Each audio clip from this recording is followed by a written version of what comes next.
El proceso electoral chileno se desarrolla en un escenario marcado por una tensión paradójica. El país clama por estabilidad y normalidad tras el fracaso de los procesos constituyentes, pero el panorama político se define por la polarización entre extremos y una profunda fragmentación. La agenda pública ha sido conquistada por temas como la seguridad, el crimen organizado y la migración, relegando las demandas sociales históricas a un segundo plano, aunque las promesas de reforma de pensiones y la reactivación económica siguen siendo cruciales. Será parte del análisis que haremos en esta edición de Ampliamente, revisar y analizar las elecciones de este domingo en Cíchero, y para hacer este análisis nos vamos a conectar hasta Argentina. Vamos a hacer esta conexión con Damián Cíchero, analista internacional, analista de la casa, siempre nos ayuda a entender, digamos, cada uno de estos hitos, cada uno de estos procesos. Además, él que está muy cerca seguramente nos dará un análisis para que usted allí en casa pueda entender lo que significa esta elección para Chile. Damián, bienvenido, gracias por aceptar la invitación. Hola Anastasia, un gusto saludarte y muchas gracias como siempre por darme este lugar para hablar con ustedes. Gracias a ti por estar aquí con nosotros. ¿Hasta qué punto este proceso se presenta como un proceso histórico para Chile, entendiendo lo que ha tenido que vivir el país con ese antecedente quizás más directo del 2019? Bien, desde hace un par de años Chile dejó de ser ese país estable en términos quizás políticos o sociales. Todo comienza en 2019, como comentás, con lo que es esa protesta social masiva por el tema del aumento de los precios del subte o del metro. Y a partir de ahí entramos en una situación donde, por ejemplo, hubo dos propuestas de reforma constitucional. Tuvimos el retorno de lo que es la izquierda al poder. Hay que recordar que en Chile históricamente gobierna la derecha o la centro-derecha, con actores como Sebastián Piñera o Michelle Bachelet.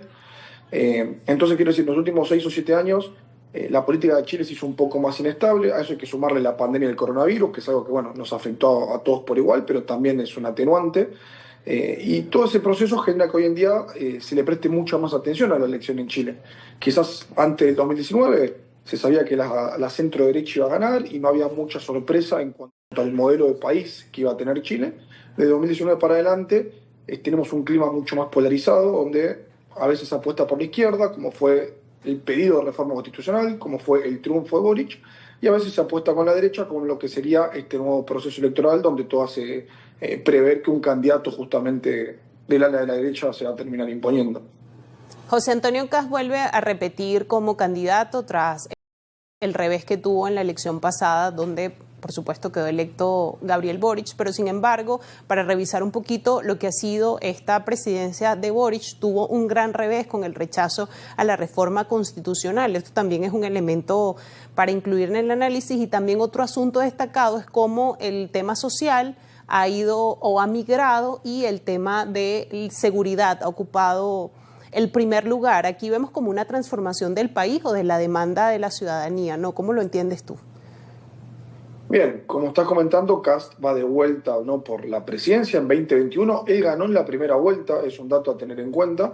El tema es que terminó perdiendo el balotaje con Gabriel Boric. El triunfo de Boric se explica con esta, digamos, ola de izquierda en cuanto a las protestas sociales 2019, el pedido de reforma constitucional y el triunfo de Boric. El tema es que toda esta ola cae cuando no la aprueban la constitución que, su gobierno con una serie de expertos propusieron. La nueva constitución de izquierda fue rechazada y se mantiene la constitución heredada de lo que es la dictadura de Augusto Pinochet. Es el gran primer revés que sufre Boric. A eso se suman problemas económicos. La economía no ha funcionado de la mejor manera, en parte por la pandemia, y eso, como decía antes, le sucedió a todos.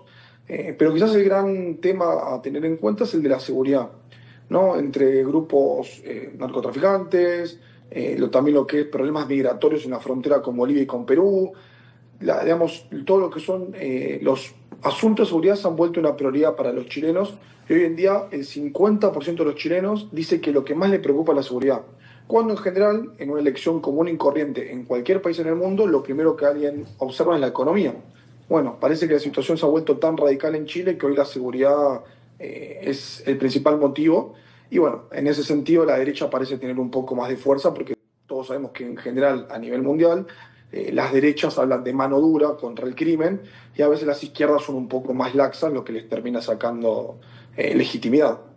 Y digamos que estos son los elementos o los temas que van a influir en esta elección de este domingo. También es oportuno hablar de los candidatos, pero vamos a hacer una pausa para al regreso plantear como el escenario total. Janet Jara y José Antonio Caz son los que lideran en esta lista de 8 candidatos, una oferta electoral que está atomizada, pero vamos a revisar qué ofrece cada uno de los 2 candidatos. Estamos conversando con Damián Sichero, analista internacional, quien nos está explicando todo el escenario del panorama de estas elecciones chilenas, donde no solamente se va a elegir presidente, sino también al Parlamento. Vamos a hacer una pausa y al regreso seguimos haciendo este análisis.